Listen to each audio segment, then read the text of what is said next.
Usa hangtod sa upat ka tawo lamang.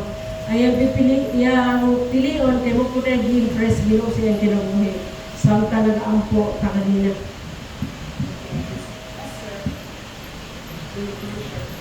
Si Pastor naka-salamin. Alit, Pastor. Kani siya? Kani? This one. Ang woman. Ikaw, Pastora, o?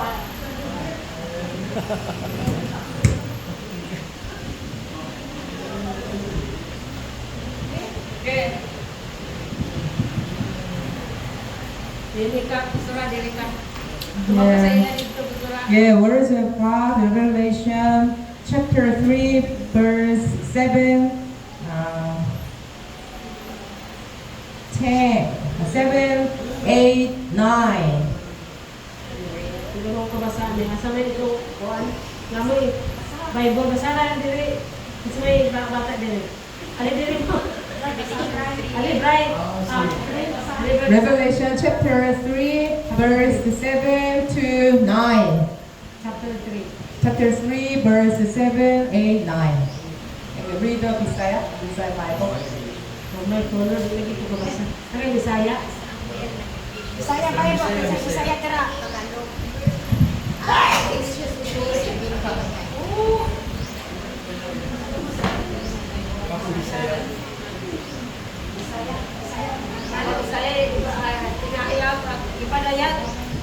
Ipanayat, stress. Kasi makakita nila. Tagalog.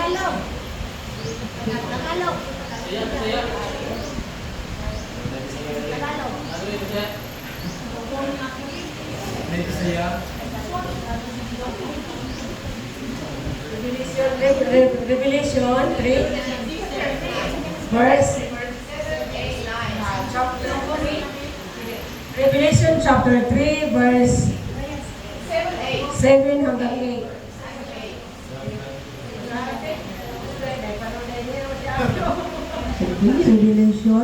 Revelation 3:7 to 9. 8. 7 hanggang 8. Isulat kini alang sa anghel sa simbahan sa Philadelphia. Kini ang mensahe nga giingon sa balaan ug matuod. Ang nagkupot sa Yahweh ni David walay makasira sa iyang ablihanan ug walay makaabli sa iyang sirad-an. Verse 8, nasayod ako nga imong binuhatan ug ang may diyutay kang gahom. Gitungan mo ang akong pagtulunan ug wala mo ako ilimot. Tanawa, giablihan ko alang kanimo ang usa ka puntahan ug walay pagkasira niini. Hallelujah. Revelation chapter 3, verse 7 and 8 is this church God's word of God. Amen. Mga ito, ang pulong sa Ginoo nga iyang isulti mo pulong sa Ginoo dali nga simbahan. Sa Revelation 3:7 hanggang 8. This church is like to Philadelphia church. Dili nga simbahan ay gigugma pag-ayo sa Ginoo. Jesus is the key of David King. So siya naghatag og susi sa kingship ni David. Dali nga iglesia.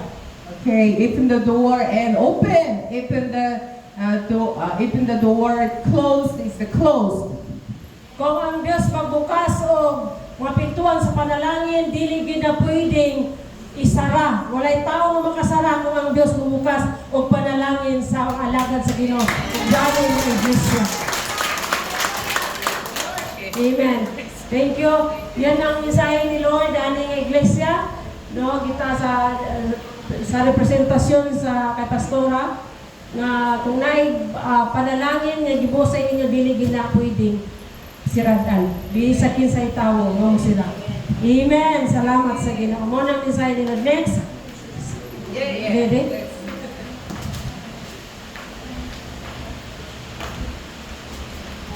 Okay, Revelation chapter 4 and chapter 4 verse 8. Verse 8. Verse 8.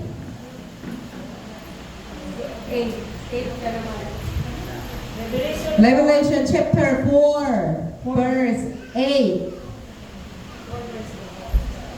Revelation chapter 4 verse 8.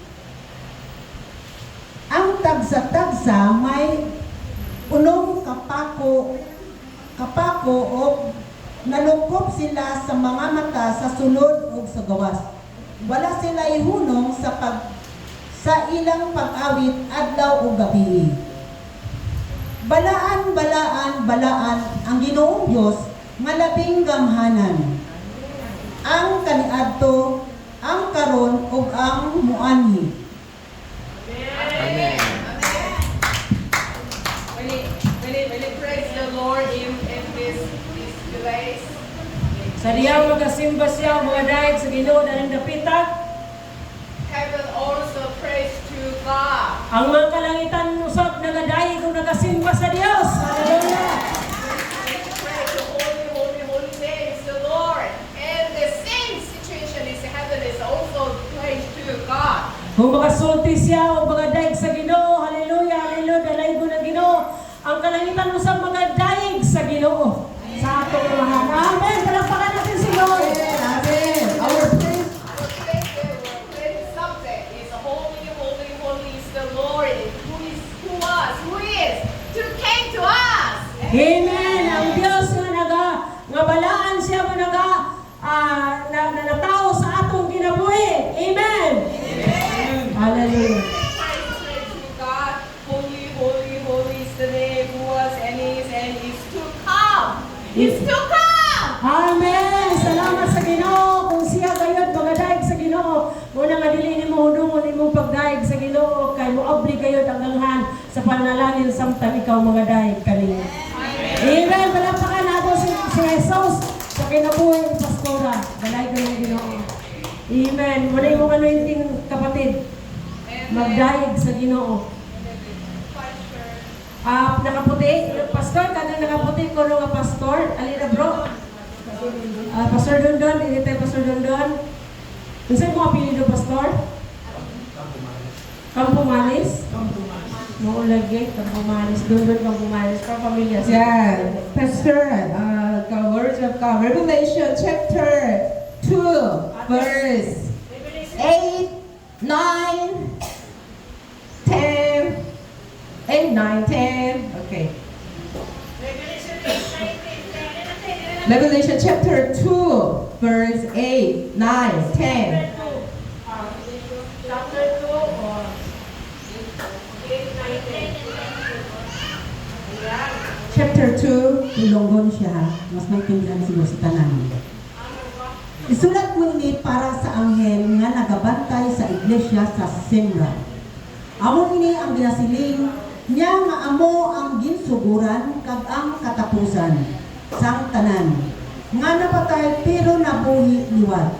Verse 9, nahibaluan ko ang inyo nga pag-antos. Nahibaluan ko man ang pobre ka mo. Pero sa langit nun nga mga butang, manggaranon kamo. Nahibaluan ko man ang ginainsulto kamo sa mga tao nga nagasining nga sila mga Hudeo. Pero ang matuod nga sakop sila ni Satanas. Yes, Jesus Christ knows his affliction, and poverty. But Jesus said to him, you are rich. Amen. Ang Dios ay dato sa kinabuhi ni Pastor Dondon. Amen. Don't be afraid. Do not be afraid of what you are about to suffer. Ayaw kahadloke kung nakay mga pag-antos sa imong kinabuhi. Kaya ang Diyos nag-uban kanimo, Pastor Dondon. Okay, now is the God gives to him brave heart and faith. Amen. Ang Diyos nakabutang sa imo karon o panisog na kasing-kasing o pagtuon diyan sa Ginoo. Hallelujah. Thank you, Lord. Salamat. Okay. So salamat mo na to yung prophecy na gatag si Ginoo. It's a safe prophecy, dili basta-basta nga prophecy kay gikan kayo sa pulong sa Ginoo. So wag gyud mo makasulti nga kini sila mga kulto. Iyan gid sa Ginoo. Kay mo gamit gyud sa Biblia bago mo sulti. So salamat ihatag ang tanan sa atong Pastor Jess.